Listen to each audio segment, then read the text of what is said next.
Hello friends and a very good morning to all of you. This is Anchal and I welcome you all on ADA 247. And as you all can see, our very important topic, that is cloze test, which is obviously expected in your pre-examination. So what do we have to do? As I've already told you, whenever we have a question related to fillers. Now this is also a question related to fillers. Different patterns have been asked in the examination. The latest pattern says that you're not given with the number and the blanks. Let me tell you. 3 patterns are there in cloze test. 3 patterns hai cloze test ke.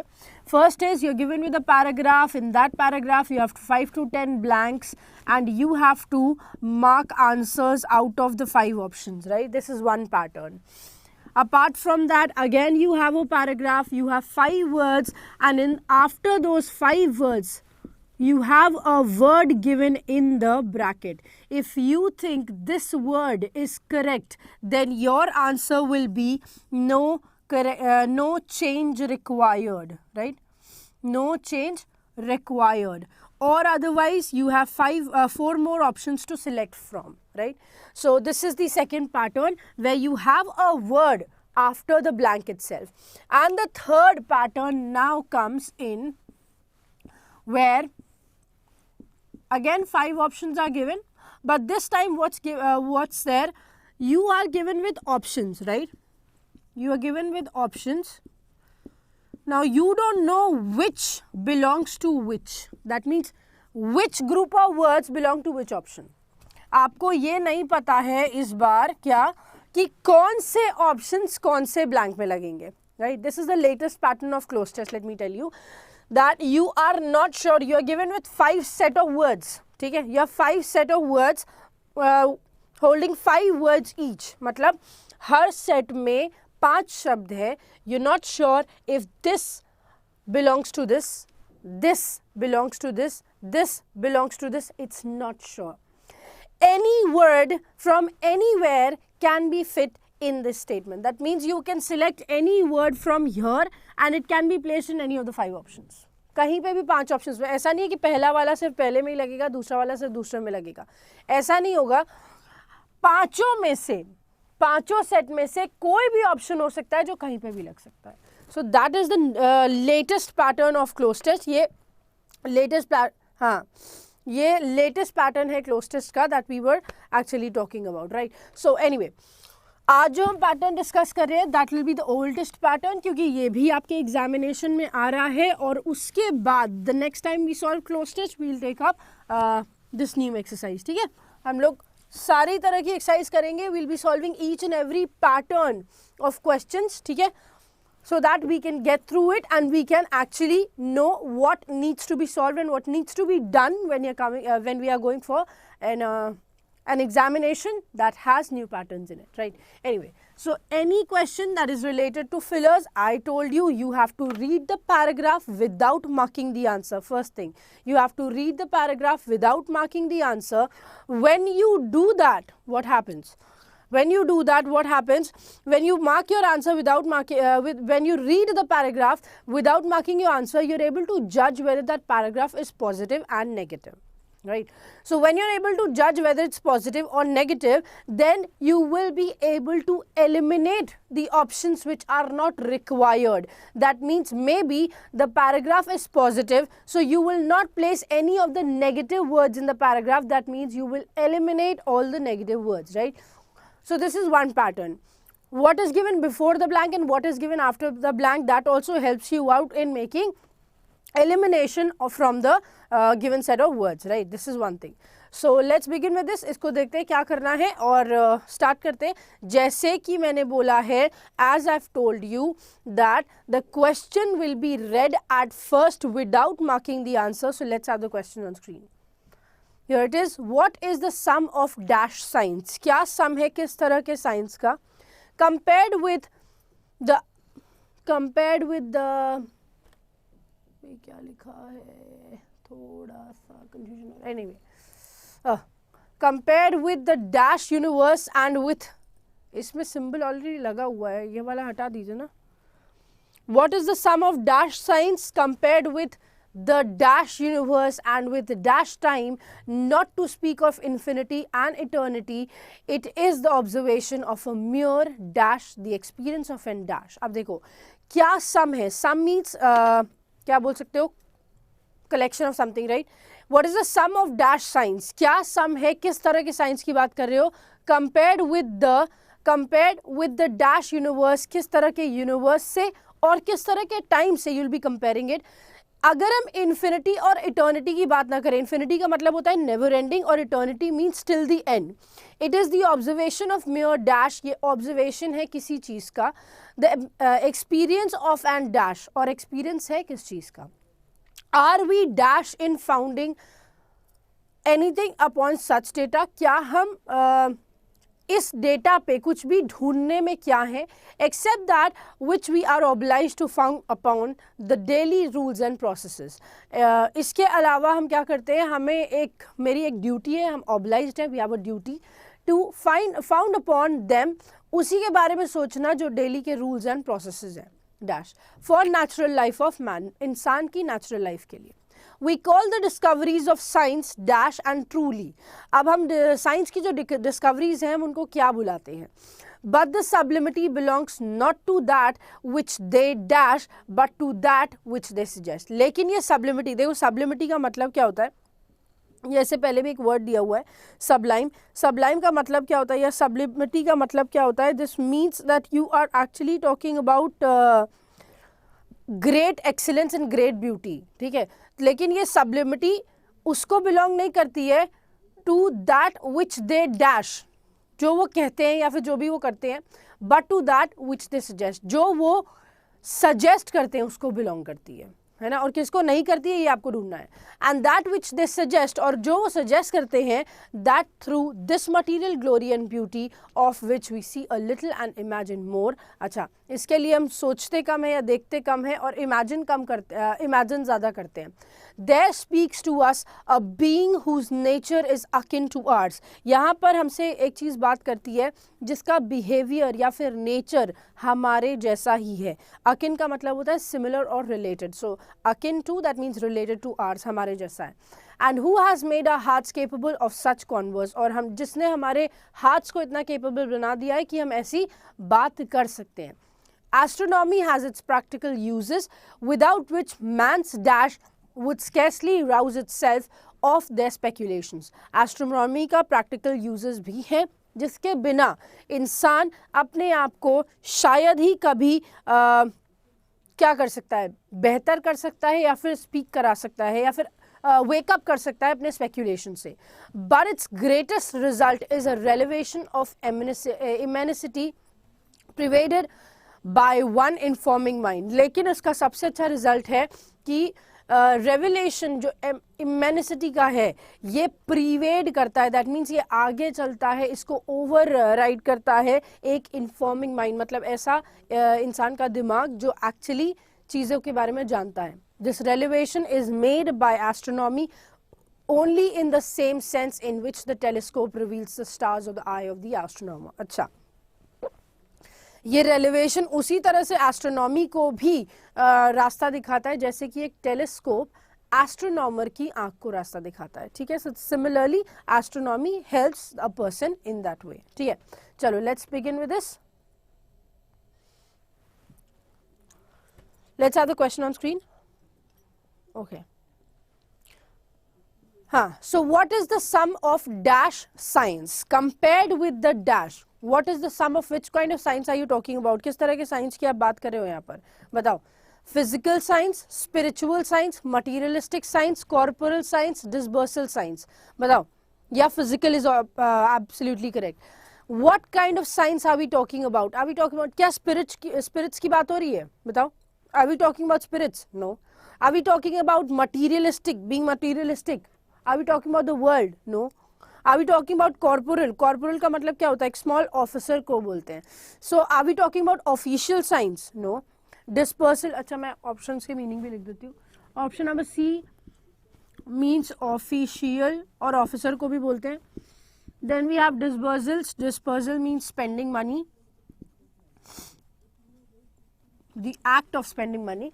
So you tell me, अब money का कोई sense नहीं है, official का भी कोई sense नहीं है, materialistic is again related to goods and stuff, उससे भी कोई रिलेशन नहीं है।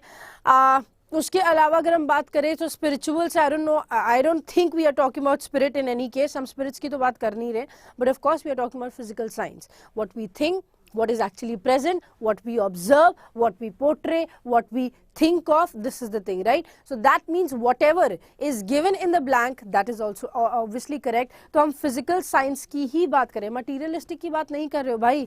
materialistic involves something which is in cash or kind, उसको हम बोलते हैं, ठीक है? So no, the given word is absolutely correct. So option number 1 will take E as your correct answer. That means the given word is correct. Is that clear? Now let's move on to the next one. What is the sum of, यहाँ पर था physical science, right? What is the sum of physical science compared with the dash universe? Transient, commercial, sumptuous, incomplete और incomprehensible. बताओ। यहाँ जो options दिए हुए हैं जिसमें पहला word is transient, right? So what do you mean by the word transient? बताओ। Something which is impermanent, something which is not permanent, ठीक है? Something which is not permanent is what we mean by transient. Then we have sumptuous. Sumptuous means luxurious, और you can say expensive looking, जो दिखने में बहुत expensive लगता है उसको हम sumptuous बोलते हैं, ठीक है? Incomplete, you know. Comprehensible means understandable. That means something which you can understand, understandable. And option number E, commercial का मतलब आप सबको पता है, that is related to money or kind, right? So what is the sum of physical science compared with the dash universe? What kind of universe now we are talking about? A, are you sure? No. एक बात बताओ, permanent तो है नहीं, we are not talking about impermanent universe, right? Permanent की तो बात कर नहीं रहे हो। क्या यहाँ पर is there anything talking about luxurious, being luxurious? Is there anything related to expensive और स्पेंथ्रिव, बीइंग स्पेंथ्रिव? ऐसा कुछ है नहीं। Then are we talking about being incomplete और कंप्लीट? कंप्लीट एंड कंप्लीट की भी बात नहीं हो रही है। अंडरस्टैंडेबल है, of course we can go with it. हम अंडरस्टैंडेबल यूनिवर्स की बात करें, वाई? तभी तो हम कह रहे हैं ना, when we talk about this, this helps us to understand, this helps us to understand. So, as a telescope helps this astronomer, similarly astronomy helps us to understand certain things. So that is the thing, it's understandable, that is why we are able to understand it, right? Commercial universe, now commercial is related to money, and obviously we are not talking about money, हम money की तो बात ही नहीं कर रहे हैं. So what is left? Option number D. See, the options might look very easy, but they are very tricky. Let me tell you this thing, ठीक है? So understandable will be the perfect word. That means comprehensible will be the perfect word. A word which we can actually understand. So what is the sum of physical science compared with the comprehensible? So second के लिए you will be selecting D, and that is comprehensible. ठीक है? That is comprehensible. That means understanding. Okay. Now let's move on to the third question. Third question पे चलते हैं. Let's see उसमें क्या क्या words दिए हुए हैं and what are the options. Okay. यहाँ पर देखो आपके लिए क्या क्या options हैं and what according to you will be the correct answer. See, the first thing was physical science compared with the comprehensible universe and with dash time. अब comprehensible, that means understandable. अगर world है तो what kind of time are you talking about? And with innuendo time, with the insurmountable time, with achievable time, with approachable time, or with conceivable time. बताओ क्या लग सकता है? What according to you will be the correct answer here? See, I'll tell you. Innuendo जो word दिया हुआ है, what does this means? This means hint or suggestion. This means hint or a suggestion. Innuendo, right? Insurmountable means too great, बहुत ज़्यादा बड़ा है, too great to overcome. That means it's so huge that you cannot fight with it. For example, mountain. अब insurmountable, that means आप उसके ऊपर mountain के ऊपर से तो लड़ नहीं सकते ना, है ना? Anyway, फिर दिया हुआ है achievable, you know, something which can be achieved, and approachable, that means something which where you can reach. ठीक है, अप्रोचेबल को बोल सकते हो रीचेबल, राइट। कंसीवेबल मतलब पॉसिबल होता है। अब बताओ, अगर हमने एंड से पहले we used comprehensible, that means we could understand it, so time is not achieved, time को हम अचीव नहीं कर सकते, बट हाँ पॉसिबल तो हो सकता है ना। We cannot achieve time, we cannot reachable time नहीं होता है ना। Too great to overcome time को क्या करोगे, नेगेटिव तो लगाना नहीं है। हिंट और सजेशन से I don't think it has any meaning with it. हाँ, very difficult, fill the gap. Listen, this is difficult because I am letting you. अब आप लोग बोलते हो कभी कि इजी कराओ, फिर जब डिफिकल्ट कराते हैं तो फिर ऐसे होता है, बट एनीवे चलो कोई बात नहीं। Compared with the comprehensible universe, if you're writing comprehensible here, so this is a positive word, obviously you'll be having a positive word again, right? So conceivable could be there, like possible time जो है उसके अंदर, right? Compared with the comprehensible universe and with conceivable time, that means जो भी time दिया हुआ है उसके ही according आप ये काम करोगे। That means third option will take option number E, which is conceivable, right? That means possible. चलो आगे बढ़ते। Here it is, not to speak of infinity and eternity, अगर हम infinity और eternity की बात ना करें, right? Like for example, if we don't talk about being never ending or till the end, it is the observation of a mirror. Now understand what is given before the blank. Blank से पहले क्या दिया हुआ है, mirror. Now mirror is an adjective, so obviously you place a noun here, right? आपको क्या लगाना पड़ेगा, noun. So it is the observation of a mirror dash. A mirror dash, बताओ क्या होगा, बत्ती गुल, मीटर चालू। It is like, it's a difficult question, I agree, it's a difficult question, but you have to solve it, ठीक है।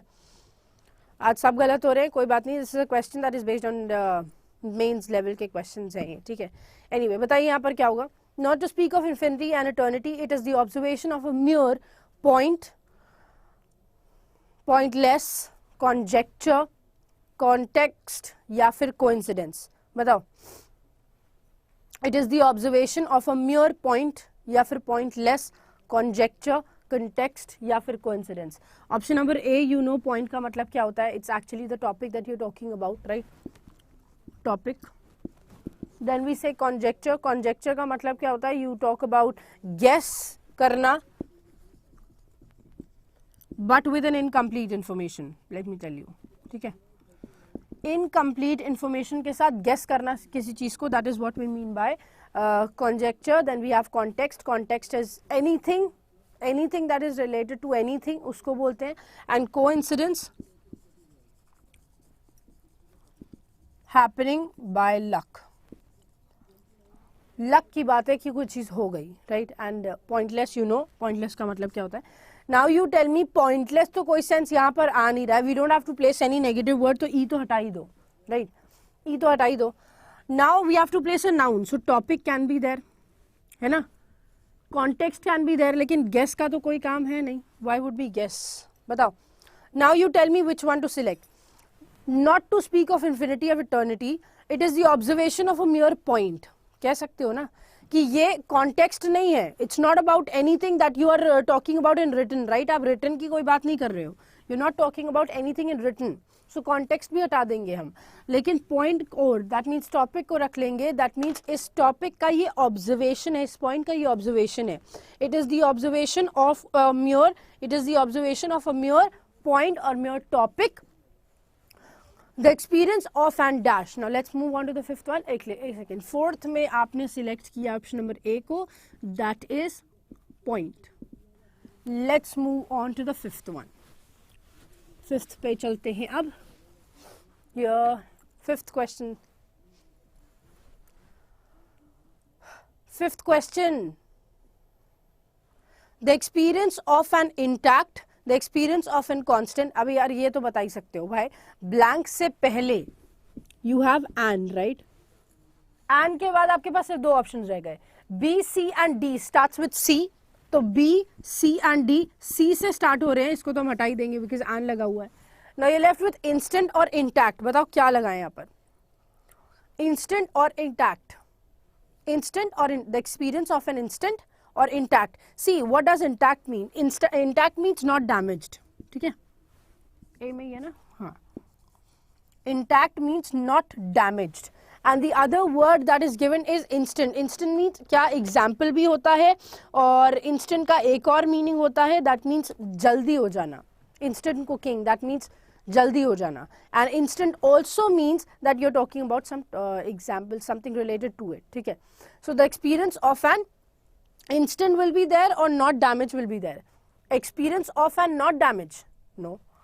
Not damage, this is an adjective. हमें क्या चाहिए, noun चाहिए. That means you will be selecting instant. That means option number E as your correct answer. तो fifth के लिए you have selected E, which is instant.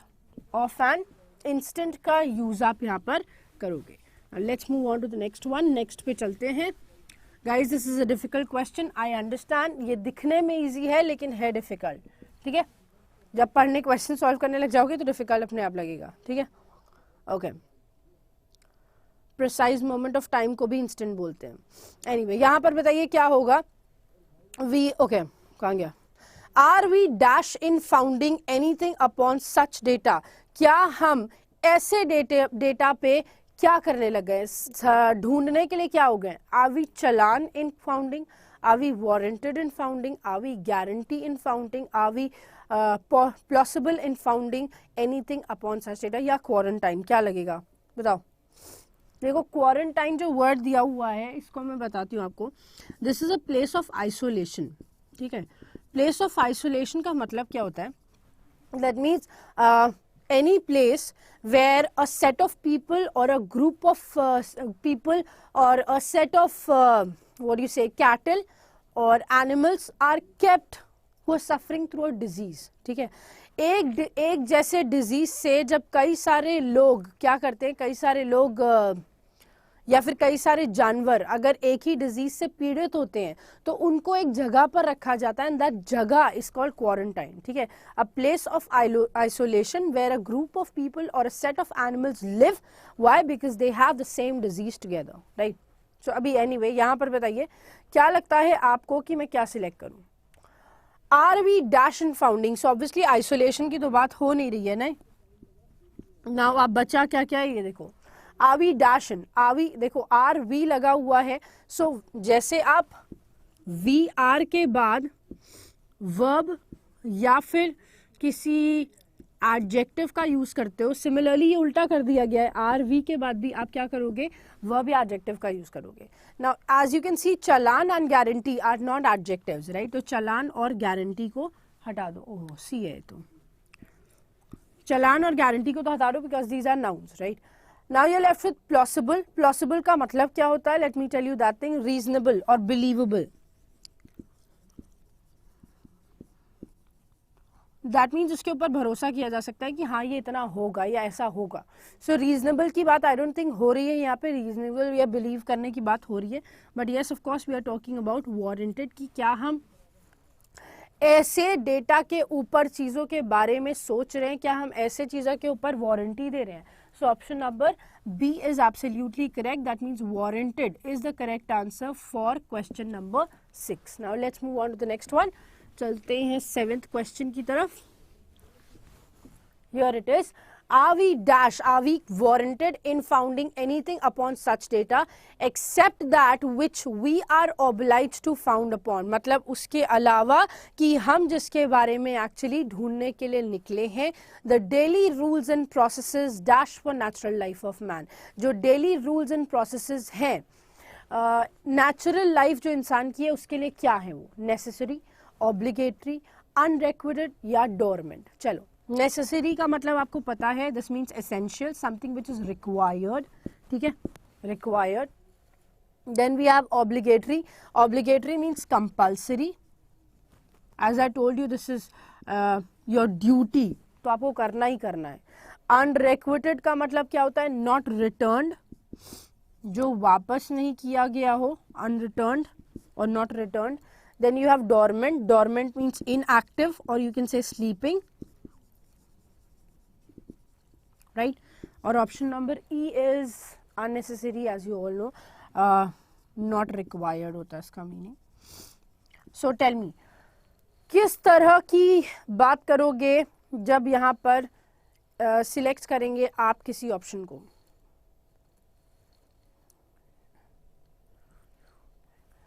बताओ quickly, कौन सा सिलेक्ट करोगे? ऑब्वियसली नेगेटिव वर्ड्स तो नहीं लगाएंगे. So not return, not required, inactive, sleeping, ये हटा दोगे. कंपल्सरी और एसेंशियल. तो natural life of human being को, नेचुरल लाइफ ऑफ मैन के लिए हमें क्या चाहिए? कंपल्सरी. क्यों? The daily rules and processes necessary for the natural life of man होगा या obligatory for the natural? Necessary होगा. Obviously it will be essential, not compulsory. Negative words मत नहीं लगाने हैं. We don't have to use negative words. We are talking about natural life of man. तो natural life of man के लिए daily rules and processes are required, are necessary, are essential. So 7th would take option number A. That means you are writing necessary for that. ठीक है, आप necessary select करोगे इसके लिए. Clear? चलो आगे बढ़ो. 8th देखते हैं. What's given in 8th? Okay. We call the discoveries of science unfound, profound, supreme, soliloquy, sublime and truly. बताओ क्या होगा? Options देख लो क्या क्या दिया हुआ है. Option number 1 is option number A.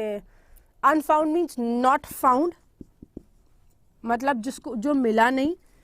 Then we have profound. Profound means very great, very great. Then we have option number C, supreme. Supreme means best of something.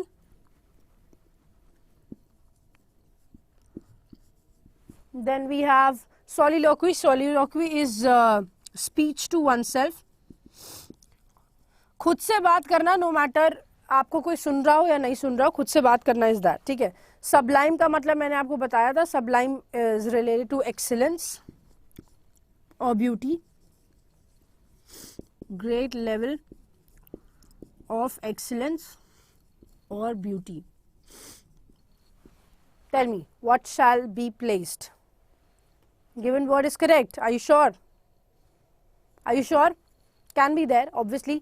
We call the discoveries of science unfound. Negative है, हटा दो. We call the discoveries of science profound, supreme,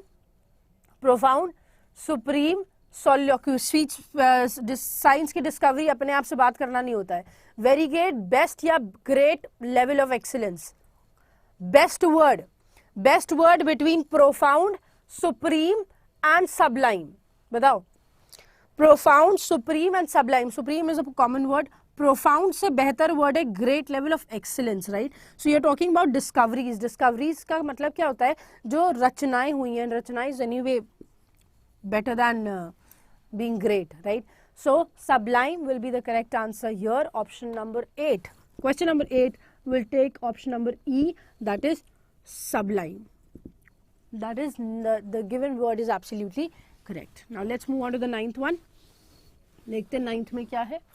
Here it is, but the sublimity. Obviously sublime भी होना चाहिए. Sublime ही होना चाहिए था. Why? Because you have a clue after it as well. देखो यहाँ पर clue भी तो दिया हुआ है. But the sublimity. So but तो तभी बोल पाओगे when you've already mentioned it, and therefore we have to select sublime, है ना? But तो तभी बोल पाओगे. But तो तभी बोल पाओगे जब आप इसके बारे में बता चुके हो. So sublimity से पहले sublime आना जरूरी था. Now coming forward to 9th and 10th. See. Option number 1 says subjective, that means related to words. Then we have ill-gotten, that means कोई चीज पाना लेकिन गलत तरीके से. ठीक है. Acquired by wrong means, that means when you get something but by doing wrong. आपको कोई चीज मिल जाए लेकिन गलत काम करके मिले, that is called ill-gotten. ठीक है. Reveal का मतलब आपको पता है, खोला कर देना. Illustration is explanation.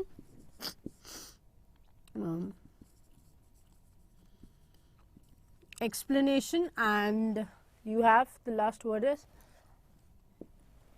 last word कहाँ गया? Conceal. Conceal means छुपाना. ठीक है. Hide. So you tell me now. Okay. यहाँ पर reveal होगा पक्का? Are you sure? Okay. But the sublimity belongs to that which they dash but to dash, okay, but the sublimity belongs not to that which they dash but to that which they suggest, can be there. लेकिन sublimity मतलब greatness, great excellence उसको belong नहीं करती है that which they reveal, जो वो reveal करते हैं, जो वो subjective note down करते हैं. note down करने की तो बात ही नहीं हो रही, wrong means भी नहीं होगा, hide भी नहीं होगा. अब बताओ इस पे बिलोंग नहीं करती है. सबलिमिटी मतलब ग्रेट लेवल ऑफ एक्सीलेंस, उस पे बिलोंग नहीं करती है जो वो रिवील करते हैं, बट उस पे बिलोंग करती है जो वो सजेस्ट करते हैं, right. So option number C is absolutely correct. We are not talking about explanation. If somebody is doing a discovery he will never explain his discovery, right. अगर कोई डिस्कवरी कर भी रहा है, कोई रचना कर भी रहा है, तो वो कभी एक्सप्लेन नहीं करने बैठेगा उसको, right. So reveal is the correct word. Last question देखिए, लास्ट क्वेश्चन पे चलते हैं. And who has made our hearts capable of such converse? Astronomy has its practical uses, without which man's intellect would scarcely rouse. Man intrepid, man insolent, अच्छा ठीक है, man's जो लगा हुआ है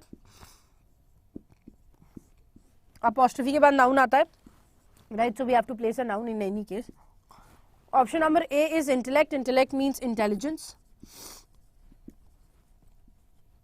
Then option number B has intrepid. Intrepid means fearless, adventurous. Adventurous. Or option number C is insolent. Insolent means arrogant.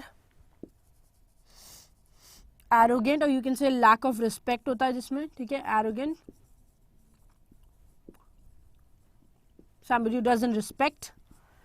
Option number D is interpretation. That means how you perceive it, how you take it, how you interpret it.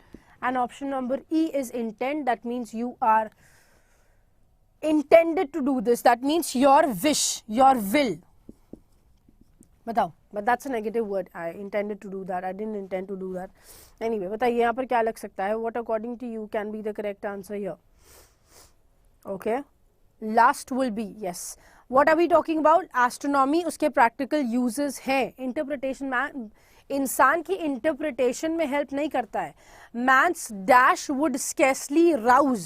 Rouse means बढ़ना. Understand this thing. Man's dash would scarcely rouse itself of those speculations. उन speculations से इंसान शायद ही बढ़ सकता. अगर astronomy ना होती तो शायद ही बढ़ सकता. सो इन ऑब्वियसली एरोगेंट नहीं लगाओगे, परसीव मेरे हिसाब से तो नहीं लगना चाहिए, इंटेलिजेंस, विश और विल नहीं लगेगा. मैन का क्या बढ़ाओगे बताओ? Man's what will Rouse?